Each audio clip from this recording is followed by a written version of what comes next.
I never thought boredom could sound like a warning, but that night it did. My name is Callum Reeves.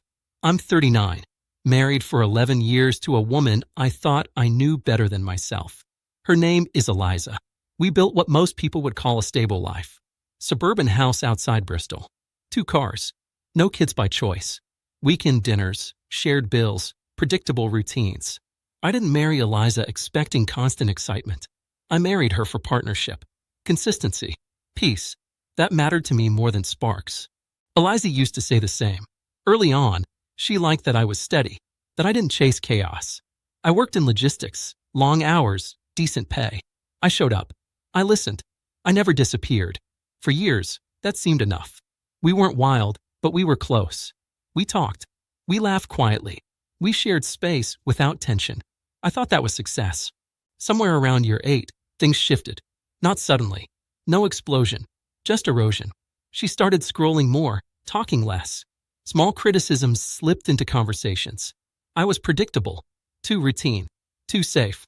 I let those comments pass. People change. Marriage adjusts. That's what I told myself. Then came the dinner party crowd. New friends from her yoga studio. Creative types. Musicians.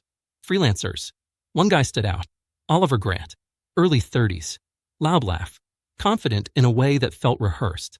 Always telling stories that made him sound interesting without saying much at all. Eliza loved him. Or at least loved how he made her feel.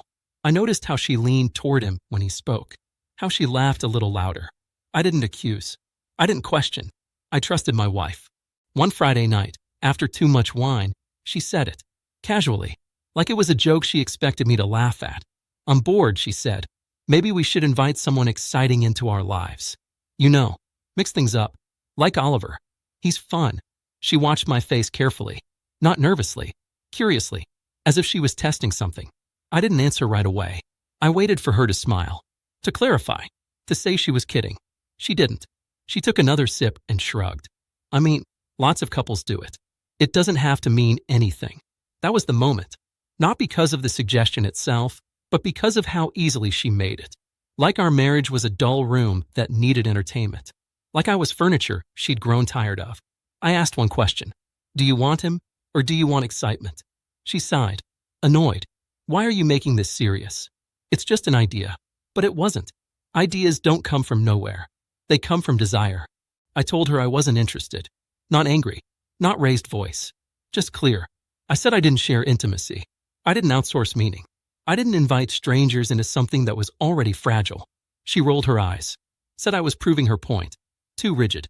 Too old-fashioned. She went to bed early that night. Left me sitting there with a glass of wine I hadn't touched. Sleep didn't come. I replayed years in my head. Every compromise. Every time I ignored a comment. Every moment I chose calm over confrontation. I realized something uncomfortable. I had been maintaining a marriage she had already checked out of. The next morning, she acted normal. Cheerful. Made coffee. Asked if I wanted to go to the market. Like nothing had happened. That hurt more than the suggestion itself. It meant she didn't see it as a big deal. Or she didn't care if I did. I spent the day walking alone. Thinking. By evening, I had clarity. Not rage. Not heartbreak.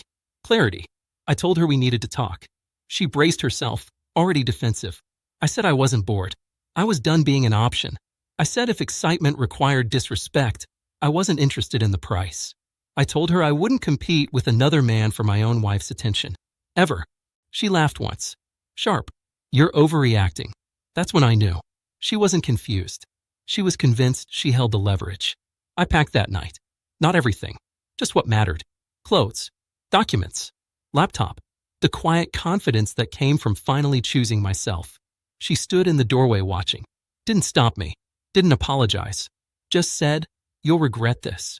Maybe she thought boredom was harmless. Maybe she thought I'd bend. What she didn't understand was that boredom is a luxury complaint. It means someone feels entitled to more while contributing less. I stayed with my brother in Leeds. Slept deeply for the first time in months. No tension. No wondering. Just space. A week later, I filed. No drama. No speeches. She texted once. Asked if I cooled off. I didn't reply. I'm not angry at Eliza. I'm grateful. She said the quiet part out loud. She showed me exactly where I stood. Not as a partner, but as a placeholder. Boredom didn't end my marriage. Disrespect did.